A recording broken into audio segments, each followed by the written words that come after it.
રાજ્યની 15 મહાનગરપાલિકાની ચૂંટણીમાં ભાજપે ક્વીન સ્વીપ કરી દીધું છે, પરંતુ સૌથી વધુ ચર્ચા જામનગરના એક એવા વોર્ડની થઈ રહી છે જેને વર્ષો સુધી કોંગ્રેસનો ગઢ માનવામાં આવતો હતો. લઘુમતી બહુમતી ધરાવતા આ વિસ્તારમાં પહેલી વખત કમળ ખીલ્યું છે. શું છે આખી કહાની, જુઓ આ ખાસ રિપોર્ટમાં.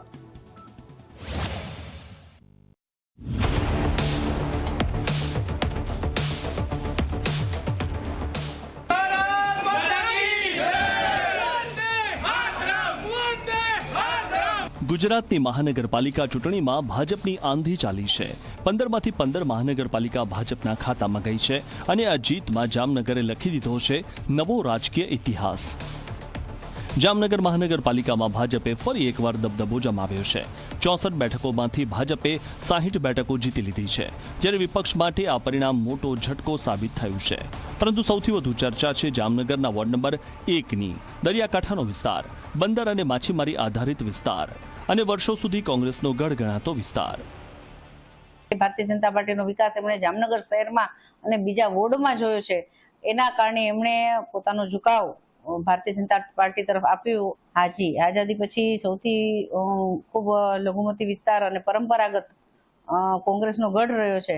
પણ જ્યારે વિકાસ ના થાય અથવા જે કોંગ્રેસના કોર્પોરેટરો છે એ બીજા બધા વિવાદોમાં પણ આવતા રહ્યા, એટલે ભારતીય જનતા પાર્ટી વચ્ચે અને ત્યાં અમારા ભારતીય જનતા પાર્ટીના કાર્યકર્તાઓ ઘણા વખતથી વિકાસના કામ કરતા હતા. હું મેયર હતી ત્યારે પણ અમે ત્યાં વિકાસના કામ કર્યા છે અને એમને વિશ્વાસ દેવડાવ્યો છે કે અમે જનતાની વચ્ચે રહેવા વાળા છે. અમે જામનગરમાં વોર્ડ નંબર 1ને પણ બકાત નહીં રાખીએ, એટલે પહેલા પણ વિકાસ કર્યો હતો અને હજુ પણ કરશું.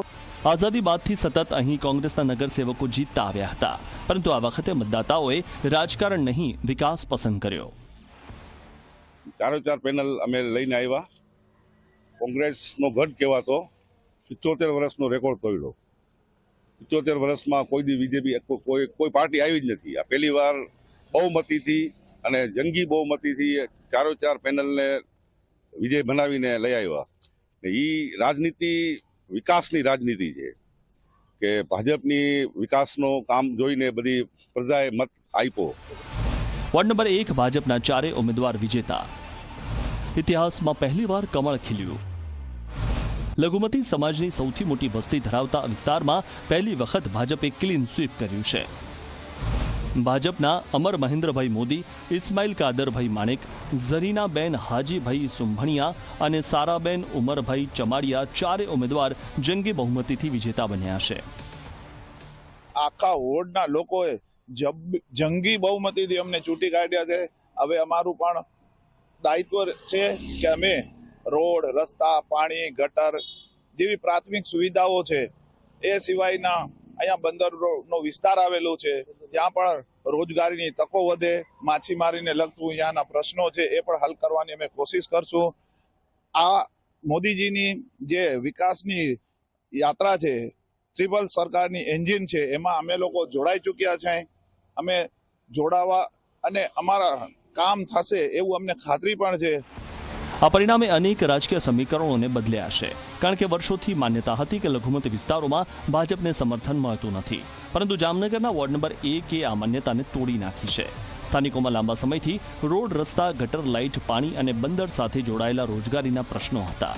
લોકોનું કહેવું છે કે વર્ષો સુધી પ્રતિનિધિત્વ મળ્યું પણ વિકાસ ન મળ્યો, અને એટલે આ વખતે મતપેટીમાં વિકાસનો નિર્ણય આવ્યો છે. ભાજપા અટાણે ઘણું કામ આગળ વિકાસ કરે છે. અમારે અહીંયા કોંગ્રેસનો ગઢ તોડીને અમે ભાજપામાં જોડાઈ ગયા છીએ.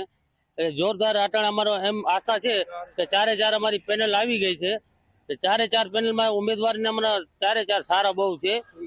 સુવિધા પૂરેપૂરી અમને મળશે એવી અમને આશા છે 4 ઉમેદવારો ઉપર. જામનગરમાં છેલ્લા 30 વર્ષથી ભાજપનું શાસન છે અને હવે કોંગ્રેસના ગઢમાં પણ કમળ ખીલતા સ્પષ્ટ સંદેશ મળ્યા છે કે મતદાતા હવે જાતિ, ધર્મ નહીં, પરિણામ અને વિકાસના મુદ્દા પર મત આપી રહ્યા છે. વોર્ડ નંબર 1ના નવા ચૂંટાયેલા નગરસેવકોએ પણ વિસ્તારના પ્રશ્નો ઉકેલવાની ખાતરી આપી છે. માછીમારોના પ્રશ્નો હોય, બંદર પરથી રોજગારીનો મુદ્દો હોય અથવા પ્રાથમિક સુવિધાઓનો પ્રશ્ન, હવે લોકોની નજર વચનો પર નહીં, પરિણામ પર રહેશે. જામનગરના વોર્ડ નંબર 1 ફક્ત ઉમેદવાર નથી જીતાડ્યા, પણ ગુજરાતની રાજનીતિને નવો સંદેશ આપ્યો છે. કોંગ્રેસના ગઢમાં કમળ ખીલ્યું અને વિકાસની રાજનીતિએ જીતનો નવો અધ્યાય લખ્યો.